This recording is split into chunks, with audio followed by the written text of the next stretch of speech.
سورۃ التین بسم اللہ الرحمن الرحیم. یہ سورت بھی نفسیاتی فلسفیاتی اعتبار سے بہت اونچی ہے. اور وہ کیا ہے سمجھ لیجئے. جب کبھی اللہ کا بندہ کوئی جس کی اخلاقی حس بیدار ہو، بات وہیں سے چل رہی ہے، اخلاقی حس الہمہا فجورہا و تقواہا، وہ اگر کسی بگڑے ہوئے معاشرے میں بیٹھ کے دیکھتا ہے کہ ہر جگہ پر خود غرضی ہے، ظلم ہے، ہر جگہ پر ہم دیکھ رہے ہیں جھوٹ ہے، دھوکہ ہے، فریب ہے. زیادہ بیان کرنے کی ضرورت نہیں، خود ہمارا جو معاشرہ ہے اس کی بہت بڑی مثال موجود ہے، شاید بڑی ہی نمائندہ جو مثال ہے دنیا کے اندر اس چیز کی. اس پہ کوئی غور کر رہا ہے تو غور کر کے بالآخر بسا اوقات انسان اس درجے پر پہنچتا ہے کہ انسان ہے ہی بہت حقیر اور بہت گندی مخلوق، اس میں خیر ہے ہی نہیں، خیر کا کوئی پہلو نہیں. اور یہ میں آپ سے عرض کر دوں، آج کے سارے جو ماہرین نفسیات ہیں ان سب کا حاصل یہی ہے کہ انسان میں کوئی اعلیٰ شے ہے ہی نہیں. یا پیٹ ہے، یا اس کی شہوت ہے، یا حب تفوق ہے، یا اینیمل انسٹنکٹس ہے. کسی خیر کا مجھے کسی بھی جو بھی ہو آپ کا سائیکالوجسٹ کو بتا دیجئے کہ وہ کسی خیر کا بھی آپ کے اندر کوئی سراغ لگا کر بتا سکے. یہ جو ایک آتی ہے انسان کے اوپر مایوسی، حساس انسان پر، اس میں یہ صورت نازل ہوئی ہے کہ انسان شر ہی شر نہیں ہے، گند کی پروٹ ہی نہیں ہے، اس میں بڑی بلندی کا پہلو بھی ہے. والتین والزیتون، گواہ ہے انجیل اور گواہ ہے زیتون، وطور سینین، اور گواہ ہے وہ پہاڑ طور سینا، وہذا البلد الامین، اور گواہ ہے یہ شہر امین، امن والا شہر. لقد خلقنا الانسان فی احسن تقویم، ہم نے تو انسان کو بہت بلند حساب پر، بہت عمدہ تخلیق پر بنایا تھا. اب قسموں کا اس کے ساتھ لفظ کیا ہے؟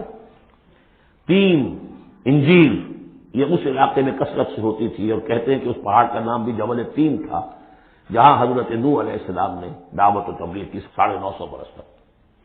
زیتون اس پہاڑی کا نام ہے، اور وہاں زیتون کے درخت سے جہاں حضرت مسیح علیہ السلام نے سرمن آف دا ماؤنٹ، مشہور پہاڑی کا واس، اسی پر آپ کے آزاد تبلیغی مباحث ہوئے.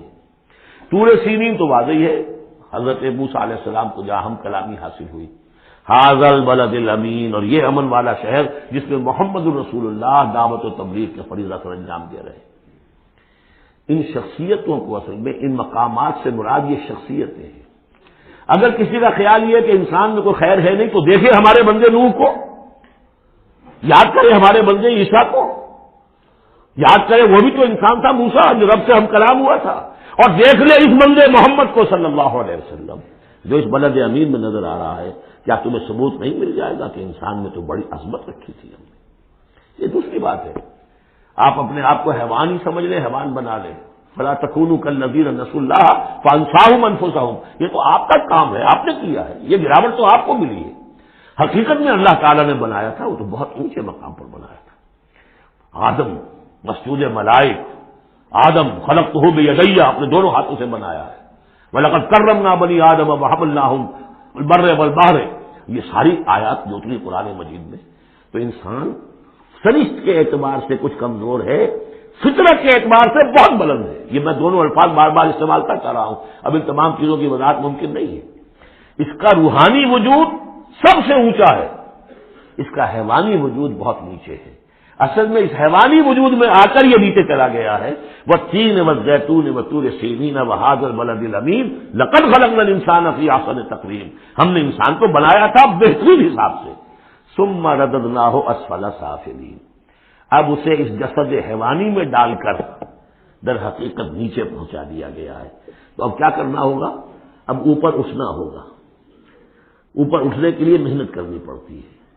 الا الذین آمنوا وعملوا الصالحات، اب یہ ایمان اور عمل صالح ہے جو تمہیں اس پستی سے نکال کر اوپر لے آئے گا.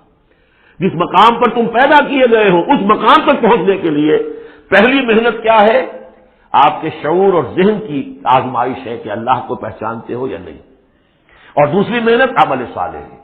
الا الذین آمنوا وعملوا الصالحات فلہم اجر غیر ممنون، تو ان کے لیے تو اجر و ثواب ہوگا جو اس کا سلسلہ کبھی منقطع ہی نہیں ہوگا. فما یکذبک بعد بالدین، اب اس کے ساتھ ہی ایک بات ایسی جوڑ دی کہ اگر تمہیں بھی نظر آ رہا ہے کہ کچھ لوگ بلند ہیں، کچھ پست ہیں، کچھ گھٹیا ہیں، کچھ بڑھیا ہیں، تو سوال یہ کہ اس کا کوئی نتیجہ بھی نکلنا چاہیے کہ نہیں. پھر کیا چیز ہے جو تمہیں آمادہ کرتی ہے جزا و سزا کے انکار پر؟ الیس اللہ باحکم الحاکمین، کیا اللہ تعالیٰ تمام حاکموں سے بڑا حاکم نہیں ہے؟ تو کیا کوئی حاکم ایسا بھی تم نے دیکھا کہ جو اپنے نیکوکار بندوں کو اور اپنے غداروں کو اور اپنے باغیوں کو ایک جیسا کر دے؟ تو اگر انسانوں کے اندر یہ دونوں طرح کے کردار موجود رہے ہیں، جو تمہیں زیادہ نظر آ رہے ہیں وہ تو دوسری طرح کے ہیں، ہم نے بھی تمہیں دکھا دیے نا، موسیٰ بھی اللہ کا بندہ تھا، انسان تھا، عیسیٰ بھی تو ایک انسان تھا، یہ محمد بھی چلتے پھرتے جو ہے ثبوت ہے انسانی عظمت کا، یہ انسان کے اندر عظمت بھی ہے، اگرچہ ادھر اگر متوجہ نہیں ہوگے تو واقعی حیوانوں سے بھی بدتر ہو جاؤ گے، اولئک کالانعام بل هم اضل۔ بارک اللہ لی ولکم فی القرآن العظیم ونفعنی وإیاکم بالآیات والذکر الحکیم۔